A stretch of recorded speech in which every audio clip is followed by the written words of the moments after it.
আসসালামু আলাইকুম। আশা করি আপনারা সবাই অনেক ভালো আছেন। তো বন্ধুরা, আমাকে অনেকেই আপনারা প্রশ্ন করছেন যে আপনারা কিভাবে বিশেষ করে উইন্ডোজ 10, উইন্ডোজ এক্সপি, উইন্ডোজ 7-এ বিশেষ করে যারা আপনারা এই ধরনের উইন্ডোজ ইউজ করতেছেন, তো কিভাবে আপনারা আপনাদের কম্পিউটারকে ভাইরাস মুক্ত রাখতে পারেন। তো আজকে আমি আপনাদেরকে খুবই একটি ইজি টিপস দেখাবো। তো এই টিপসটি যদি আপনারা শুরু থেকে একবারে শেষ পর্যন্ত মনোযোগ সহকারে আজকে আমার এই ভিডিওটি দেখেন, তো বিশেষ করে যারা ভাইরাসের সমস্যায় ভুগতেছেন বা অনেকে আছেন যারা প্রফেশনাল যে অ্যান্টিভাইরাসগুলো আছে যেমন কাসপারস্কাই, স্ক্যান, অ্যাভাস্ট, এগুলো আপনারা কিনতে পারতেছেন না, ঠিক আছে। তো তাদের জন্য এই আজকের যে টিপসটি আছে এটি খুবই গুরুত্বপূর্ণ। এবং আমাদের যে কম্পিউটার বা আমরা বর্তমানে যে কম্পিউটারটি ইউজ করতেছি, আমাদের এই উইন্ডোজের মধ্যে কোনো ধরনের অ্যান্টিভাইরাস আমরা ইউজ করি না, আমরা এই প্রসেসটি ইউজ করি এবং এভাবে আমাদের কম্পিউটার চালানো হয়, যার কারণে আমাদের কম্পিউটারে কোনো ধরনের ভাইরাসও অ্যাট্রাক্ট করে না বা কোনো ধরনের প্রবলেম হয় না। আশা করি আপনারা যদি আজকে আমার এই টিপসটি ফলো করেন তাহলে বিশেষ করে আপনারা যারা নতুন কম্পিউটার কিনছেন বা অনেকে আছেন গান লুট করেন বা যারা বিজনেস করেন, তারা কিন্তু প্রতিনিয়তই আপনারা মেমোরি কার্ড আপনাদের কম্পিউটারে ঢোকান, যার কারণে মেমোরি থেকে বা ইউএসবি থেকে বিভিন্ন ধরনের ভাইরাস আপনাদের কম্পিউটারে অ্যাটাক করে। আর কম্পিউটারে যখন ভাইরাসগুলো অ্যাটাক করে তখন কিন্তু আপনাদের যে উইন্ডোজ আছে আবার নতুন করে সেটআপ দিতে হয় এবং আবার সব ধরনের সফটওয়্যার আবার আপনারা পুনরায় সেটআপ করতে হয়। এগুলো খুবই একটি ঝামেলার কাজ।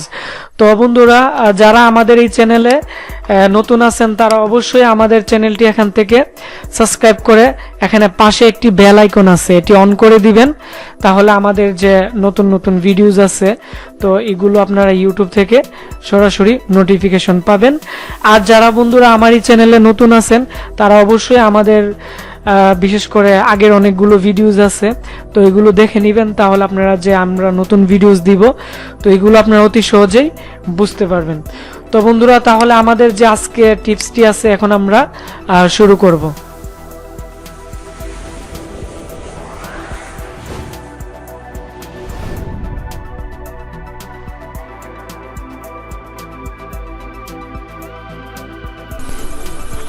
তো বন্ধুরা, আজকে আমরা যে সফটওয়্যারটির কাজ দেখাবো এটি হচ্ছে আমাদের এখানে আপনারা স্ক্রিনে দেখতে পাচ্ছেন যে ফ্রি কমান্ডার XE নামে একটা সফটওয়্যার। তো এই সফটওয়্যারটি আমরা প্রথমত ওপেন করে নিচ্ছি।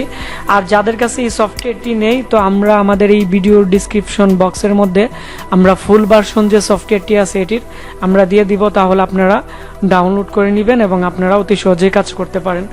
তো এই সফটওয়্যারটি একটি সিম্পল একটি সফটওয়্যার, মাত্র 2 MB বা 3 MBর একটি সফটওয়্যার, কিন্তু এটি দিয়ে আপনারা বিশেষ করে যারা উইন্ডোজ 7 বা যত ধরনেরই আপনারা উইন্ডোজ ইউজ করেন, আপনারা বিশেষ করে আপনাদের কম্পিউটারে যত ধরনের ভাইরাস ঢুকে বা যত ধরনের প্রবলেম হয় বিশেষ করে ফাইল সংক্রান্ত, তো এগুলো আপনারা অতি সহজেই আপনারা ফিক্স করতে পারবেন। তো আমি আপনাদেরকে এখন দেখিয়ে দিচ্ছি আপনারা কিভাবে এটি ইউজ করবেন এই সফটওয়্যারটি। তো প্রথমত আপনারা যে কাজটি করবেন, বিশেষ করে আমাদের যে ভাইরাসগুলো থাকে কম্পিউটারের, তো এগুলো কিন্তু বেশিরভাগই আমাদের হিডেন করা থাকে। আর হিডেন করার মধ্যে ভাইরাস মূলত থাকে Win32, তারপর হচ্ছে থাম্বলেস, তারপর হচ্ছে খালি ফোল্ডার থাকে। তো খালি ফোল্ডার ফাউন্ড 0, তারপরে 000 এরকম। আর বিশেষ করে যেমন পপুলার কিছু ভাইরাস আছে যেমন autorun.inf, তারপরে শর্টকাট ভাইরাস আছে বা অটোরান শর্টকাটও অনেক ধরনের ভাইরাস আছে যেগুলো হিডেন আকারে থাকে এবং এগুলোর ফাইল ফরম্যাট বেশিরভাগই INF থাকে, আবার DLL ফাইল ফরম্যাটও থাকে। তো এরকম ফাইল ফরম্যাটের যদি হিডেন ফাইল থাকে এবং সাইজে যদি বন্ধুরা 2 KB বা 3 KB বা 4 KB সাইজের হয়ে থাকে তাহলে আপনারা বুঝতে পারবেন যে এটি ভাইরাস। তো ভাইরাস সলিউশন নিয়ে আমাদের এই চ্যানেলে আরেকটি ভিডিও দেওয়া আছে, তো আপনারা আমাদের প্লে লিস্টে গেলে একটি ভাইরাস প্রবলেম সলিউশন নিয়ে একটি বিশেষ করে প্লে লিস্ট করা আছে। তো এটির মধ্যে আপনারা যখন ঢুকবেন আমাদের ওই ভিডিওটি পাবেন, তখন আপনারা যারা ভাইরাস সম্পর্কে আরও কিছু জানতে চান তারা জানতে পারবেন। তো বন্ধুরা, এটি হচ্ছে আমাদের যে সফটওয়্যারটি। তো প্রথমত আপনারা এখান থেকে সেটিং করে নেবেন, তা না হলে এখানে কিন্তু শো করবে না। আর আমাদের এখানে কম্পিউটারে বিশেষ করে যে ড্রাইভগুলো আছে, যেমন এখানে সি, তারপর EFGHIJ, মানে আমাদের কম্পিউটারে যতগুলো ড্রাইভ থাকবে এগুলো কিন্তু বিশেষ করে এই পাশে সবগুলোই থাকবে, আর এই পাশেও থাকবে। তো এই পাশে যে ড্রাইভগুলো থাকবে, তো আপনারা বিশেষ করে এই দিকে যদি আপনারা একটা ট্যাবের মধ্যে, বিশেষ করে আমরা এখন এই ট্যাবটি আমরা ওপেন করে রাখলাম, তো এই ট্যাবের থেকে যদি আমরা ওই ড্রাইভে যদি ফাইল নিতে চাই, বা আমরা চাইলে এখানে ধরেন বিশেষ করে এটি ধরেন পেন ড্রাইভের একটি ড্রাইভ, তো আমরা পেন ড্রাইভ থেকে যদি এই ফাইলটি নিতে চাই, আমরা এখান থেকে ট্যাগ করে যদি এখানে ছেড়ে দেই, তাহলে কিন্তু আমাদের ফাইলটি অলরেডি চলে যাবে। ঠিক আছে, তো এইভাবে আপনারা যত ধরনের ফাইল আছে আপনারা এইভাবে নিতে পারেন। আর এইভাবে যদি আপনারা ফাইল ট্রান্সফার করে থাকেন তাহলে বিশেষ করে ভাইরাস ঢুকবে না। আর এটি হচ্ছে একটি এক্সপ্লোর সিস্টেম। তো বিশেষ করে বন্ধুরা, যেমন আমাদের উইন্ডোজ যখন XP ছিল তখন কিন্তু আমরা ফোল্ডারে ক্লিক করে এক্সপ্লোর করে কিন্তু ফাইল আমরা ট্রান্সফার করতে পারতাম, কিন্তু এই যে সফটওয়্যারটি আছে এটির মধ্যে আপনারা এক্সপ্লোর, এটি কিন্তু এক্সপ্লোরভাবে ওপেন হয়েছে। তো এক্সপ্লোরভাবে যখন আপনারা ফাইলগুলো ট্রান্সফার করবেন, বিশেষ করে কম্পিউটারে কোনো ধরনের ভাইরাস ঢুকবে না এবং আপনারা অতি সহজে ফাইল নিতে পারবেন। তো এটি হচ্ছে এই সফটওয়্যারটির আরেকটি সুবিধা। তারপর হচ্ছে যেমন তারপর আরও অনেক সুবিধা আছে। তো প্রথমত যে কাজটি করে নেবেন, এই সফটওয়্যারটি একটি সেটিং করে নেবেন, তা না হলে আপনারা বুঝতে পারবেন না যে কম্পিউটারের ভাইরাস কোনগুলো, বা কিভাবে দেখবেন বা কিভাবে ডিলিট করবেন। তো আমি আপনাদেরকে দেখাচ্ছি। তো প্রথমত আপনারা এখান থেকে আমরা সেটিংয়ে চলে যাব, টুল অপশনে চলে যাবেন। আমরা আরেকটু দেখিয়ে দিচ্ছি জুম করে। তো টুল অপশনে যাওয়ার পর এখানে একটি অপশন আছে, এটি হচ্ছে সেটিং। তো সেটিংয়ে যাওয়ার পরে এখন এরকম একটি বক্স আসবে। তো বক্সের মধ্যে আমরা এখানে ফাইল ফোল্ডার লিস্ট একটা অপশন আছে, এটাতে একটা ক্লিক করব। তো এতে একটা ক্লিক করলে আমাদের এখানে লেখা আছে যে শো হিডেন ফাইল। তো আমরা শো হিডেন ফাইলে দিয়ে দিব, যাতে আমাদের যে বিশেষ করে আমাদের ভাইরাসগুলো আছে এগুলো বেশিরভাগই হিডেন থাকে। আর ভাইরাসগুলো মূলত থাকে সিস্টেম ফাইল আকৃতির। তো অবশ্যই এখানে আপনারা শো সিস্টেম ফাইলও দিয়ে দিবেন, কারণ তা না হলে কিন্তু আপনারা বিশেষ করে যে ভাইরাসগুলো আছে তো এগুলো শো করবে না। তো এগুলো যদি শো না করে তাহলে কিন্তু আপনারা রিমুভ করতে পারবেন না। তো ওই ক্ষেত্রে আপনারা অবশ্যই এই অপশনটি আপনারা সিলেক্ট করে নেবেন, তা না হলে কিন্তু এই সফটওয়্যারে বিশেষ করে হিডেন ফাইল, তারপর হচ্ছে যে সিস্টেম ফাইল থাকে ভাইরাস আকৃতির, তো এগুলোও শো করবে না। তো আমরা এই দুইটা আমরা সিলেক্ট করে এখন ওকে করে দিলাম। তো এখন মূলত আমাদের যদি কম্পিউটারে কোনো ভাইরাস থাকে তো এখানে শো করবে। যেমন আপনারা এইদিকে ভালো করে খেয়াল করেন, তো এখানে একটি হিডেন ফাইল আছে autorun.inf। তো আমরা যদি অবশ্যই এটি মূলত ভাইরাস না, এটি আমরা আমাদের কম্পিউটারে autorun.inf নামে আমরা একটা ফোল্ডার বানিয়ে রাখছি, যাতে আমাদের এই ড্রাইভের মধ্যে কোনো ধরনের ভাইরাস অ্যাটাক না করে। তো যখন ভাইরাস থাকবে এটি একটি বিশেষ করে INF এর একটি নোটপ্যাড ফাইল থাকবে। নোটপ্যাড ফাইল থাকলে আপনারা বুঝতে পারবেন যে এটি একটি ভাইরাস। তো আপনারা যদি বিশেষ করে আমাদের এখানে আরেকটি ফাইল আছে, তো এটিও আমাদের কোনো প্রয়োজন নেই, তো এটিও আমরা রিমুভ করব। তো রিমুভ করতে গেলে আমরা এখানে একটি ক্লিক করব। ক্লিক করার পর আমাদের এখানে বিশেষ করে একটি ক্রস চিহ্ন দেওয়া আছে। তো মূলত আমরা যখন কোনো কিছু বন্ধুরা ডিলিট করি তখন কিন্তু আমাদের এই ফাইলটা রিসাইকেল বিনে থাকে। আর আপনারা যখন এখান থেকে ডিলিট করবেন এটি সরাসরি ডিলিট হয়ে যাবে। বিশেষ করে আমরা যারা শিফট প্লাস ডিলিটে দিয়ে যেভাবে ডিলিট করলে মূলত একবারে ডিলিট হয়ে যায়, তো এইভাবেই ডিলিট হয়। তো আমরা এখন ফাইলটিতে ক্লিক করার পর আমরা ডিলিটে ক্লিক করলাম, তারপরে ওকে দিয়ে দিলাম, তারপর ইয়েস করে দিলাম। তো বন্ধুরা আমাদের ফাইলটি অলরেডি ডিলিট হয়ে গেছে। তো এইভাবে আপনারা চাইলে কম্পিউটারে যত ধরনের হিডেন ফাইল আছে তো এগুলো আপনারা ডিলিট করে দিবেন, যেগুলো নোটপ্যাড আকারে থাকবো, তো এগুলোই ভাইরাস থাকে। তো যেমন আমি আপনাদেরকে দেখাচ্ছি, আমরা সি ফাইলে ক্লিক করলাম। তো সি ফাইলে ক্লিক করার পর আমাদের বিশেষ করে আপনারা এখানে একটু খেয়াল করেন, HIBER, তারপর হচ্ছে বুট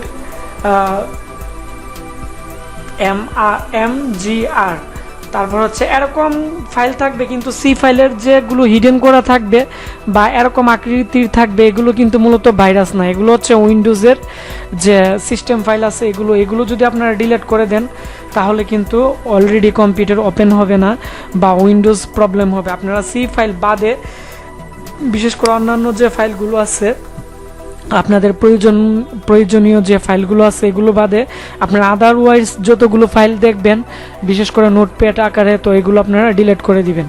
তো এভাবে আপনারা এটি ইউজ করতে পারবেন।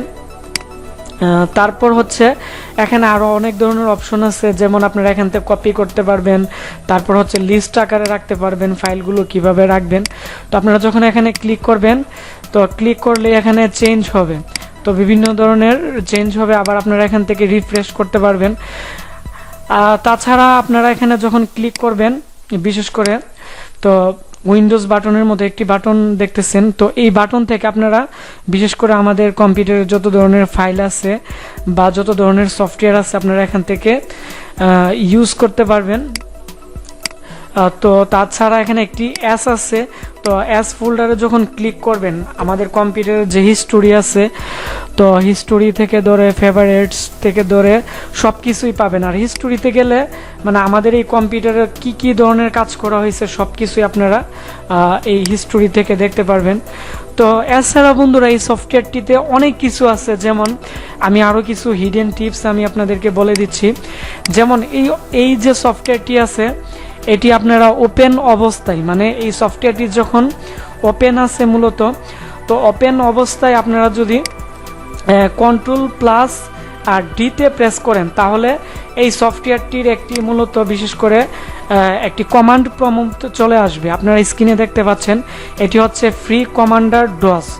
তো এই ফ্রি কমান্ডার ডসের যে বিশেষ করে একটি মানে ডস কমান্ড আছে, তো এখান থেকে বিশেষ করে আপনারা চাইলে ভাইরাসও দেখতে পারবেন, আপনাদের কম্পিউটারে ভাইরাস আছে কিনা, বা আপনারা কমান্ড প্রম্পটে গিয়ে আপনারা বিভিন্ন কমান্ড ইউজ করে আপনারা বিভিন্ন ধরনের কাজ করতে পারবেন। যেমন আমি আপনাদেরকে কয়েকটা কমান্ড আপনাদেরকে দেখিয়ে দিচ্ছি। যেমন আমরা এখন বিশেষ করে আমরা এখন ডি ড্রাইভে আমরা ঢুকবো, তো ডি ক্লোন দিয়ে আমরা ইন্টার প্রেস করলাম, তো বা আমাদের এখন সি ড্রাইভে আছে, তো আমরা এখন যদি DIR তারপরে /H আমরা দিয়ে দিলাম তাহলে আমাদের এখানে যে হিডেন ফাইলগুলো আছে এগুলো কিন্তু আমাদের অটোমেটিক শো করতেছে। তাছাড়া আমরা আবার CLS দিয়ে আমরা ক্লিন করে দিলাম। তারপর আমরা যদি আমাদের এই কম্পিউটারের ইনফরমেশন দেখতে চাই, তো এখান থেকে আপনারা দেখতে পারবেন SYSTEMINFO, তো আমরা ইন্টার প্রেস করে দিলাম। তো আমাদের কম্পিউটারের যে ইনফরমেশন আছে বা আমাদের কম্পিউটার কতক্ষণ চলছে এভরিথিং সব কিছুই কিন্তু আমাদের চলে আসছে। তো এইভাবে চাইলে বন্ধুরা বিশেষ করে আপনারা ফ্রি কমান্ডার থেকে আপনারা Ctrl+D প্রেস করলেই বিশেষ করে যে কমান্ড প্রম্পট আছে যে ফ্রি কমান্ডারের, তো এটি চলে আসবে। আর এইভাবে আপনারা মূলত কাজ করতে পারবেন, ঠিক আছে। তো তাছাড়া আমাকে অনেকেই প্রশ্ন করছেন যে এই সফটওয়্যারটির যে বিশেষ করে যে সবগুলো যে শর্টকাট কি আছে, তো শর্টকাট কিগুলো আপনাদেরকে বলে দেওয়ার জন্য বা আপনারা জানার জন্য, তো ওই ক্ষেত্রে আপনাদের সুবিধার্থে অলরেডি আমি রিসার্চ করে বিশেষ করে আমরা এই সফটওয়্যারের যে শর্টকাট কিগুলো আছে, যেমন বিশেষ করে কোন কিতে প্রেস করলে কোন অপশনগুলো আসবে, তো এই শিটটি আমি অলরেডি এই ভিডিওর ডিসক্রিপশন বক্সে দিয়ে দিব বা আমাদের ভিডিওর যে ডিসক্রিপশন আছে তো এটির মধ্যে দিয়ে দিব, যাতে আপনারা অতি সহজেই এই শর্টকাট কিগুলোর মাধ্যমে আপনারা কাজ করতে পারেন। আর এই সফটওয়্যারটি দিয়ে বন্ধুরা আপনারা সব ধরনের কাজ করতে পারবেন। তো আশা করি বন্ধুরা আমার এই ভিডিওটি আপনাদের অনেক ভালো লাগবে যদি আপনারা সবগুলো কাজ করতে পারেন। আর যদি বন্ধুরা আমার এই ভিডিওটি ভালো লেগে থাকে তাহলে অবশ্যই ভিডিওটির নিচে আপনারা একটি লাইক দিবেন এবং কমেন্টস করে আপনাদের মতামত জানাবেন যে আপনারা কি কি ধরনের কাজ শিখতে চান বা কি কি জানতে চান। আমি আপনাদের কমেন্টসের উপর ভিত্তি করে নতুন নতুন যে সফটওয়্যার বা যত ধরনের হার্ডওয়্যার ক্লাস আছে তো ওইগুলো নিয়ে হাজির হবে, যাতে আপনারা ফ্রিতেই কম্পিউটার হার্ডওয়্যার কোর্স শিখতে পারেন। তো বন্ধুরা, আপনারা সবাই ভালো থাকবেন, আবার দেখা হবে নতুন কোনো একটি ভিডিওতে। আর অবশ্যই বন্ধুরা, আমার এই ভিডিওটি শেয়ার করে আমাকে সাপোর্ট করবেন।